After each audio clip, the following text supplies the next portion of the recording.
ये कहानी एक गरीब युवक की है। वो गरीब युवक कमाने के लिए गांव से शहर आया।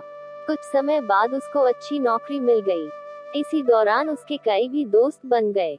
इनमें से एक दोस्त का घर रास्ते में ही पड़ता था। दोनों ऑफिस साथ साथ जाया करते थे। वक्त बीतता गया, काम चलता रहा। अब उसे नौकरी में भी तरक्की मिल गई थी। तनख्वाह भी अच्छी खासी हो गई थी। वह बहुत खुश था। आज उसका जन्मदिन है। वह आज बहुत प्रसन्न है। ऑफिस में लोगों ने जन्मदिन की बधाइयां दी। शाम को ऑफिस से छूटते ही अपने दोस्तों को साथ ले शहर के एक बड़े होटल में जबरदस्त पार्टी की।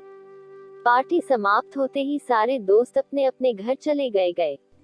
वह गरीब युवक यहाँ आकर इतना घुल मिल गया कि उसे अपने माँ बाप, भाई बहन का जरा भी ख्याल नहीं आया। गांव में माँ बाप ने अपने बेटे के लिए मंदिर जाकर पूजा की। ईश्वर से अपने बेटे की लंबी उम्र की कामना की।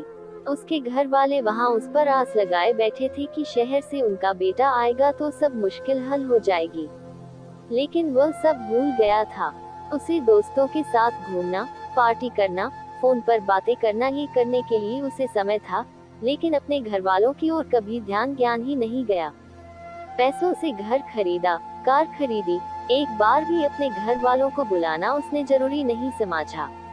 ऐशो आराम की सारी चीजें खरीदी, सब कुछ पा लिया। एक दिन वह अचानक बीमार हुआ, अस्पताल में भर्ती हुआ। रात हुई, दवाएं लेने के बाद डॉक्टर ने उसे आराम करने को कहा। जब वह सोया तो गहरी नींद में चिल्लाने लगा, माँ बाबा, माँ बाबा, माँ बाबा।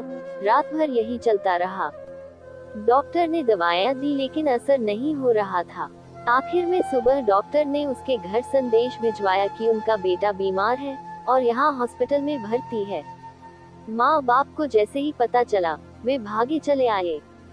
माँ ने बेटे को देखते ही अपने सीने से लगाया। उनको देखते ही उसके स्वास्थ्य में बहुत सुधार हुआ। डॉक्टर ने उसे उसी दिन अस्पताल से घर भेज दिया। मानो माँ बाप उसके लिए दवाएं बनकर आए थे। उसने पैसों से दुनिया की सारी चीजें खरीदी। पैसों से दोस्त, डॉक्टर, नर्स, दवाएं, सब कुछ उसने पा लिया। सब कुछ मिला, लेकिन माँ बाप नहीं। पैसा अच्छा जीवन जीने के लिए आवश्यक है, लेकिन माँ बाप या अन्य कोई रिश्ता भी बहुत जरूरी होता है। कमाने के पीछे रिश्तों को गंवाना बेवकूफी है।